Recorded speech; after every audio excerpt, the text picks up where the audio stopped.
नमस्कार, आप देख रहे हैं टुडे 24 न्यूज। मैं हूं आपके साथ साक्षी निर्वाण। यूपी विधानसभा चुनाव 2022 में दूसरी हॉट सीट बनी सिराथू विधानसभा में बीजेपी प्रत्याशी डिप्टी सीएम केशव प्रसाद मौर्य के समर्थन में वोट मांगने पहुंची अनुप्रिया पटेल ने अपनी बड़ी बहन के संस्कारों को लेकर तीखा प्रहार किया। मंचासीन होते ही साइकिल सिंबल से चुनाव लड़ रही पल्लवी पटेल पर एक के बाद एक कई बड़े आरोप लगाते हुए कहा कि अपनी राजनीतिक महत्वाकांक्षाओं के लिए डॉक्टर सोनेलाल पटेल के सिद्धांतों को ताक पर रखकर खुद का सिंबल होते हुए भी सपा सिंबल पर चुनाव लड़ रही है। आपको बता दें कि डिप्टी सीएम केशव प्रसाद मौर्य के समर्थन में क्षेत्र के पटेलों को संगठित करने पहुंची अनुप्रिया पटेल ने कहा कि साइकिल सिंबल से चुनाव लड़ रही मेरी बड़ी बहन पल्लवी पटेल ने सोनेलाल पटेल के स्वाभिमान, सपनों और विचारधारा को समाजवादी पार्टी के पास गिरवी रखने का काम किया है। आज वो जिस पार्टी का साथ दे रही है उसी ने 2022 में अपना दल से जीते 4 विधायकों को तोड़ने का काम किया था।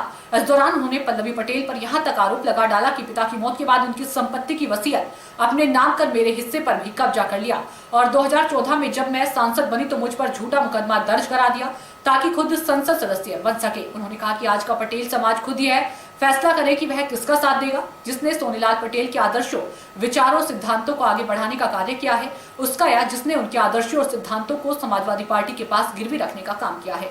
अब देखना यह होगा कि 27 फरवरी को 251 विधानसभा सिराथू का पटेल समाज किसे अपना समर्थन देता है। काम किया है उस समाजवादी पार्टी ने अपना दल को हमेशा नुकसान पहुंचाया है।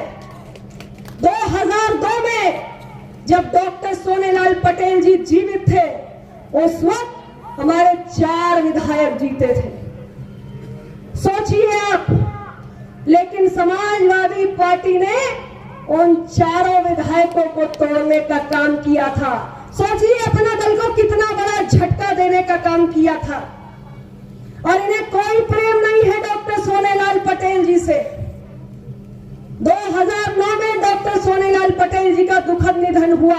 2012 में समाजवादी पार्टी की सरकार थी। अगर इन्हें डॉक्टर सोनेलाल पटेल के संघर्षों के प्रति कोई सम्मान का भाव होता तो ये भी चाहते डॉक्टर सोनेलाल पटेल की स्मृति में बहुत कुछ कर सकते थे, जैसा माननीय प्रधानमंत्री नरेंद्र मोदी जी ने किया। आपकी बेटी अनुप्रिया पटेल जब गई माननीय प्रधानमंत्री जी के पास, मैंने उनसे कहा कि मेरे पिता ने अपना दल के संस्थापक ने बहुत मार्गदर्शन भी मिलता है। और जब मैं स्वयं अपना चुनाव लड़ रही थी मिर्जापुर से, आप मेरे पूरे चुनाव में वहां मौजूद रहे और निरंतर 24 घंटे मेरे चुनाव के लिए आपने पूरी निगरानी रखी कि कहीं किसी प्रकार की कोई कसर न छूटे। ऐसे मेरे बड़े भाई जिनका मैं बहुत आदर करती हूँ, उत्तर प्रदेश सरकार में पंचायती राज्य मंत्री परम आदरणीय श्री भूपेंद्र चौधरी जी, संसद में मेरे साथ उपस्थित रहते हैं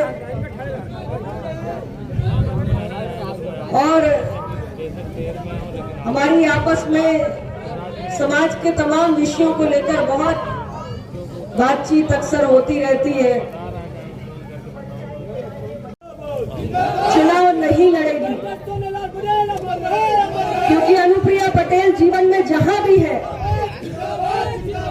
माता पिता की परवरिश, उनके संघर्ष, उनके संस्कार और उनकी तपस्या के कारण ही है। और इसलिए मां के खिलाफ हमने अपना कदम पीछे हटा लिया और आपसे वादा कर रही हूं उस सीट पे प्रचार करने के लिए भी न गई हूं न जाऊंगी।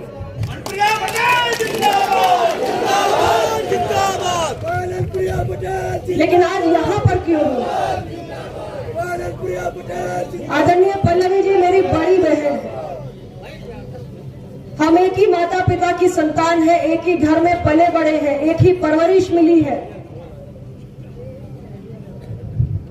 और आज वो एनडीए गठबंधन के प्रत्याशी के खिलाफ उम्मीदवार है और मैं एनडीए गठबंधन के प्रत्याशी के समर्थन में आपसे वोट मांगने आई हूं। तो सवाल तो बनता है, हर मंच पर आज राजनीतिक भाषण दिया है, आज राजनीतिक भाषण देने की इच्छा नहीं होती।